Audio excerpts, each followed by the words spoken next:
আসসালামু আলাইকুম রহমতুল্লাহি ওয়া বারাকাতুহু। সম্মানিত দর্শক শ্রোতা, দিনী ভাই ও বোনেরা, আশা করি মহান আল্লাহ তাআলা আমাদের সবাইকে অনেক অনেক ভালো রেখেছেন, সুস্থ রেখেছেন, আলহামদুলিল্লাহ। লাখ কোটি দরুদ সেই রাসূলের উপর যাকে সৃষ্টি করে মহান আল্লাহ তাআলা আসমান জমিনের সম্মান ইজ্জত মর্যাদা বহুগুণে বাড়িয়ে দিয়েছেন। সেই রাসূলের উপর দরুদ পাঠ করছি সাল্লাল্লাহু আলাইহি ওয়াসাল্লাম। সম্মানিত দর্শক শ্রোতা, দিনী ভাই ও বোনেরা, এই মুহূর্তে আপনারা যেখান থেকে এই ভিডিওটা দেখছেন, গ্রামে বা শহরে, দেশে বা প্রবাসে, পথে বা প্রান্তরে, সবাইকে জানাই অসংখ্য ধন্যবাদ এবং মোবারকবাদ। আশা করি মহান আল্লাহ তাআলা আমাদের সবাইকে অনেক অনেক ভালো রেখেছেন, সুস্থ রেখেছেন, আলহামদুলিল্লাহ। আমরা দোয়া করি মহান আল্লাহ তাআলা যেন আমাদের প্রত্যেককে ঈমানের সাথে থাকার তৌফিক দান করেন এবং দ্বীনের সাথে তথা ইসলামের উপরে থাকার তৌফিক দান করেন। আমরা যেন কোরআন হাদিস অনুযায়ী জীবন পরিচালনা করতে পারি, আল্লাহ তাআলা সেই তৌফিক দান করুক, আমিন। তো আমি এই মুহূর্তে বগুড়া জেলায় অবস্থান করছি। তো আমি আজকে আপনাদের সামনে বগুড়ার ঐতিহ্যবাহী মাহফিল, তাফসিরুল মাহফিল জোড়াসভা, যেটা কিনা বগুড়া জেলার অন্তর্গত শাহজাহানপুর থানার রানীহাট ইউনিয়নের মধ্যে পড়েছে। তো আমি এখানে এসেছিলাম। তো আজকে আমি আপনাদেরকে দেখাবো যে এই মাহফিলকে কেন্দ্র করে যে এখানে কী একটা রমরমা ব্যবসা বা মেলার মতো একটা পরিবেশ পরিস্থিতি সৃষ্টি হয়েছে এবং এই মাহফিলটা 3 দিন ব্যাপী চলছে এবং বড় বড় ওলামায়ে কেরাম এখানে ওয়াজ নসিহত করেন। কিন্তু আফসোসের বিষয়,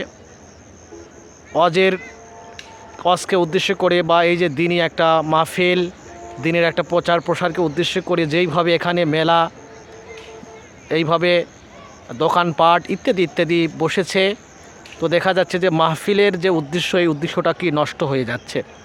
বিশেষ করে এখানে ছেলে মেয়ে উভয় এখানে আসছে, মেয়েরা নারীরাও আসছে। অনেকটাই মেলার চেয়েও অনেক বড় উপলক্ষ মনে হচ্ছে। এখানে অনেক দোকান, সব প্রকারের দোকান আছে, মিষ্টির থেকে শুরু করে মিষ্টি, দই, বিভিন্ন চানাচুর, ফুচকা ইত্যাদি ইত্যাদি, এবং এখানে নাগরদোলা, এবং একটা হিউজ একটা এরিয়া নিয়ে এই মেলার আয়োজন এখানে হয়েছে। তো যাই হোক, চলুন কথা না বাড়িয়ে আমরা জাস্ট এই বিষয়টা শেয়ার করা, যে আপনাদেরকে একটু দেখানো যে আসলে মাহফিলেরকে উদ্দেশ্য করে এই ধরনের মেলা আমাদের সমাজের মধ্যে এখন বেশিরভাগ দেখা যাচ্ছে আর কি, যেটা একেবারে অনুচিত এবং এটা ইসলামের জন্য ক্ষতি। এটা শুধু এই এলাকায় নয়, সারা বাংলাদেশের মধ্যেই এই যে সংস্কৃতি, এইটা বেশি আকারে দেখা যাচ্ছে, যার দ্বারা দ্বীনের ক্ষতি হচ্ছে। আসলে মাহফিলের উদ্দেশ্য হলো দ্বীন প্রচার, মানুষ কিছু শিখবে, ইসলাম সম্পর্কে জানবে, কিভাবে হেদায়েত পায়, কিভাবে ইমানদার হয়, কিভাবে জাহান্নাম থেকে মুক্ত পায় ইত্যাদি ইত্যাদি। কিন্তু এখানে মাহফিল করার উদ্দেশ্য হয়ে যায় যে প্রাতিষ্ঠানিক উন্নয়ন প্রকল্পে এই প্রোগ্রামগুলো হয়, মাহফিলগুলো হয়। আর যিনি বক্তা, তিনি একটা হিউজ অ্যামাউন্ট এখান থেকে নেন এবং তিনি ওয়াজ করে তার যে পারিশ্রমিক সেটা নিয়ে চলে যায়। তো উদ্দেশ্যটা আসলে আমাদের মধ্যে মনে হয় যে নিয়তের মধ্যে একটু ঝামেলা আছে, যেহেতু উদ্দেশ্যটা হয়ে যায় যে প্রাতিষ্ঠানিক উন্নয়নের জন্য, যার কারণে সব বিষয়গুলো ওইভাবেই সংগঠিত হচ্ছে। এই জন্য আসলে মানুষ হেদায়েতপ্রাপ্ত খুব কম হচ্ছে। তো যাই হোক, এই বিষয়গুলো থেকে আমাদের অবশ্যই বিরত থাকা উচিত। আমরা ওয়াজ মাহফিলগুলো হবে অবশ্যই দিন প্রচার প্রসারের জন্য, মানুষ এখান থেকে দিন শিখবে, এইটাই মুখ্য উদ্দেশ্য হওয়া উচিত। তো মহান আল্লাহ তাআলা আমাদের সবাইকে সঠিক বুঝ দান করুন। তো চলুন আমরা মূল ভিডিওর মধ্যে প্রবেশ করি।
আরে আমি এটা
सीरियल सीरियल लगलो भाई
দেখছি না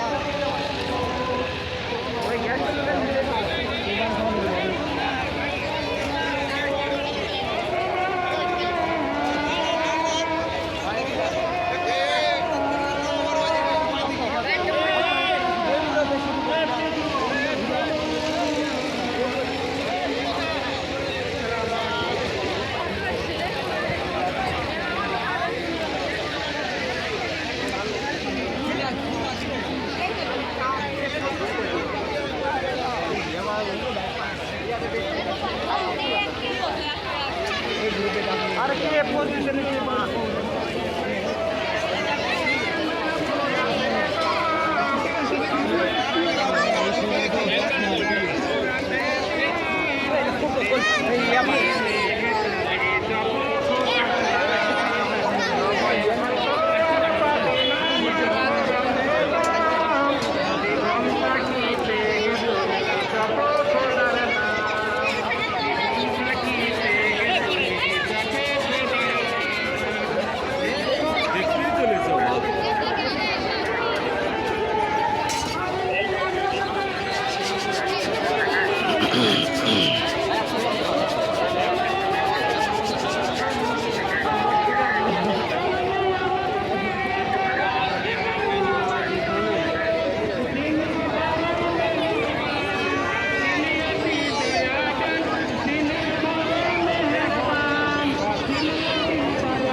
একটা সত্য কথা